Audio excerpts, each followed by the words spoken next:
Opened up about the election, the fired FBI director James Comey, President Trump and Russia, the Electoral College, and so much more. The rhetoric was hot. I call it a cry from the white nationalist gut.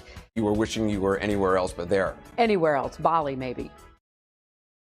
The more important lessons that will affect our democracy going forward are not about him and his investigation. He, I think, forever changed history, but that's in the past. I'm convinced there was communication. I'm convinced there were meetings and phone calls.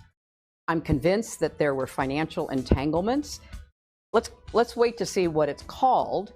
I'm convinced that there was something going on. This was a highly sophisticated influence operation. I believe it did affect people's votes. You think it cost you votes? I think it cost me votes. They took the word pizza out of one of John Podesta's emails and said that he and I were running a child trafficking ring in a poor little pizza parlor in Washington. It sounds absurd. Millions of people were exposed to that. I didn't hear about it for days because it was so inconsequential to both of them. And then when I heard about it, I didn't really think much of it. Do you give absolution to those who didn't vote, to women who didn't vote? No, I don't. Look, when it first started happening, it was so soon after the election, and the election was so bizarre and close. It was hard for me to, comfort somebody who was coming to me and saying, oh, I wish I'd done more, or I'm sorry I didn't vote. I think it needs to be eliminated. I'd like to see us move beyond it, yes. If you had won, would Chelsea Clinton have an office in the West Wing? Would she be able to drop in on meetings with congressional leaders? No, but it wouldn't even cross her mind. President Trump reacted to Hillary Clinton's comments yesterday, tweeting this, and I'll read it to you. Crooked Hillary Clinton blames everybody and everything but herself for her election loss. She lost the debates, lost her direction.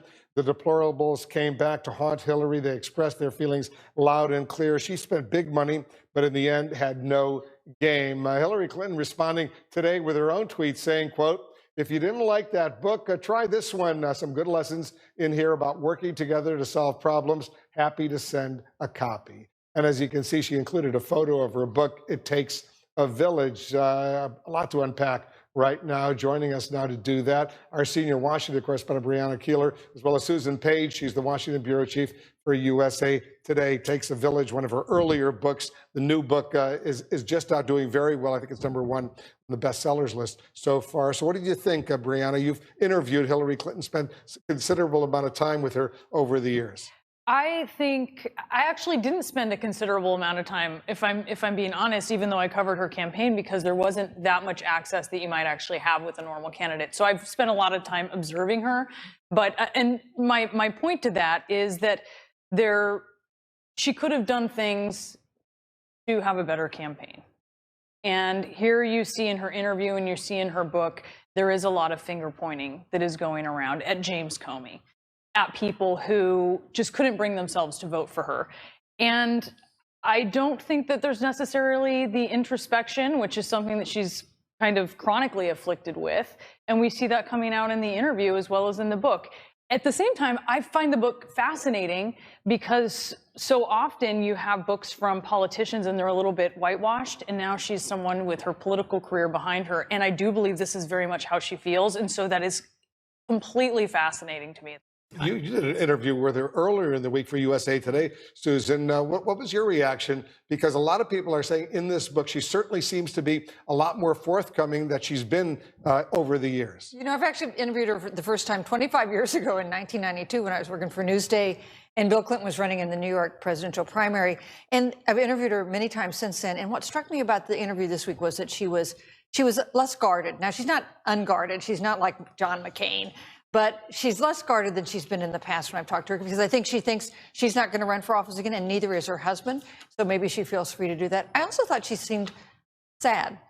I think that she is not over this unexpected, devastating loss, this rejection by voters, nor would you really expect her to be 10 months later, an election that right until the time the returns came in, she thought she was going to be the next president. And she is deeply wounded. I mean, she's mourning the loss in a way, right? Because I think of having interviewed her at the beginning of the campaign, right after she declared her candidacy, or a couple months afterwards. She was extremely guarded, as you mentioned, and this was less so, but wounded. I mean, you can sense, and correct me if I'm wrong, at least my impression is she still wakes up every morning and says to herself, did I really lose this election? I thought, everybody thought it was a done deal for her. And also, did I lose to this man? She told me that it would be, she thought, less crushing if she had lost to someone for whom she had more respect. She did tell me, though, that she initially was having a lot of dreams about the election, and that has finally stopped. I'm sure that's a relief. Yeah, I'm sure it has. But the way she goes after Comey is very significant, because she says at the end of October, just 11 days or so before the election, he issues the statement, he's reopening the investigation. And she says that cost her votes in key battleground states like Pennsylvania. She said she felt shivved, right? Or he shivved her. So that is, I mean, that's just very graphic language where you can feel that she felt very much, in a way, purposely handicapped and disabled by what Jim Comey did. I think looking back at how Jim Comey has conducted himself when it comes to Hillary Clinton and also when it comes to Donald Trump and the Russia investigation, there is criticism for Comey, for sure, that he was very public and at such a crucial time about Hillary Clinton and the emails right before Election Day.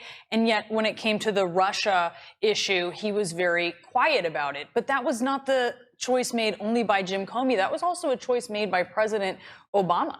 And she also blames the fact that, at least she seems to blame the former president, President Obama, for not being forceful enough in speaking out against the Russian meddling in the U.S. presidential election. Yes, now she's largely positive about President Obama in the book, but she does make the point that on October 7th, when you had leaders of intelligence communities coming out and saying there is this effort by Russia to affect this election, she says, what difference might it have made if President Obama had made a speech to the nation? And she's very critical of Mitch McConnell, the Senate Republican leader, the Senate Majority Leader, for warning President Obama that he would see that and portray that as a very political move on his part. Yeah, important stuff all around, especially for those of us who love political history. This is an important book to read and get her sense of what happened. Thanks so much, guys, for helping us, Brianna Keilar and Susan Page. Coming up, dead or alive, we have new details about an attempt to take out the leader of ISIS and why, to this day, it's still not clear if he survived the strike.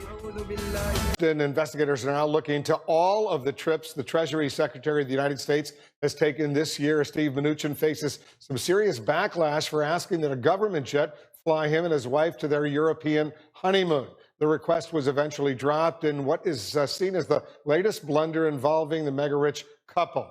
CNN aviation and government regulation correspondent Renee Marsh is with us, and CNN White House reporter Jeremy Diamond is with us as well. Renee, this is a very serious development right now, and it's raising lots of questions about the decisions that the Treasury Secretary has made. Right. The headline today is that he put in this request for this government plane for his European honeymoon.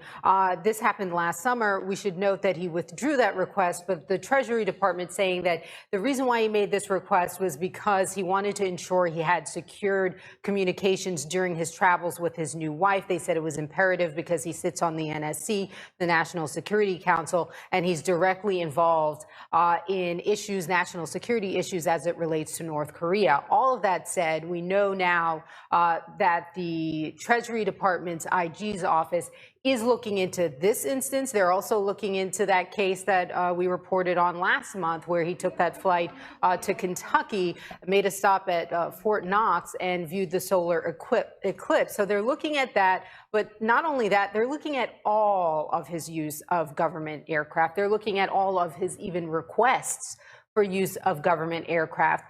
We know at this point the IG inquiry, because they're not calling it an investigation at this point, they are reviewing all of the documents. They're still waiting for some critical documents from the Treasury Department, so it's unclear when they will finish their work, the IG's office. But the office says that this is their priority right now. The IG says this is their priority right now just because of all the publicity around this. Yeah, the Inspector General is taking a very close look at all of this. You've written a really fascinating, important article on CNN.com, Jeremy, saying that Mnuchin's status seems to be going down. Gary Cohn, the president's senior economic advisor, in the process, as far as tax reform and other sensitive issues, seems to be going up despite the irritation that developed after what Gary Cohn said about the president's remarks in Charlottesville. That's right. Well, we know that for the last several weeks, Gary Cohn has been a little bit on the outs with the president after he made that startling public rebuke of the president's response to Charlottesville. But it appears that Gary Cohn's stock may be a little bit on the rise, in part because of his relationship with members of Congress in the tax reform push, and what's viewed as Mnuchin's more awkward, a little bit of a more clumsy salesmanship on his part as far as trying to sell this tax reform plan and working with members of Congress on these discussions. We'll remember, of course, last week, Secretary Mnuchin asked Republican members of Congress to vote for the budget bill for him as if it was a personal favor. That was not viewed well by many members of Congress. And a lot of these members of Congress, Republicans and their aides, have told us in the last couple of days, essentially, that Gary Cohn is viewed as more of a heavyweight in a lot of these discussions. Mnuchin brings the heft of the Treasury Department, but Gary Cohn really has built a lot of these personal relationships, and he's also really valued for his candor, whereas Mnuchin, in many regards, is viewed as a company man who kind of toes the line and regurgitates talking points, even in some of these private discussions. Yeah, he's established pretty good relations with key members of Congress, not just Republicans, some Democrats as well. Talking about Gary Cohn. All right, thanks very much, Jeremy and Renee. Good reporting. Coming up, Hillary Clinton, as you've never heard her before, and why she thinks she lost the presidential election, and what she was really thinking during Donald Trump's inauguration, what she also thinks about all those people who didn't vote. It was hard for me to,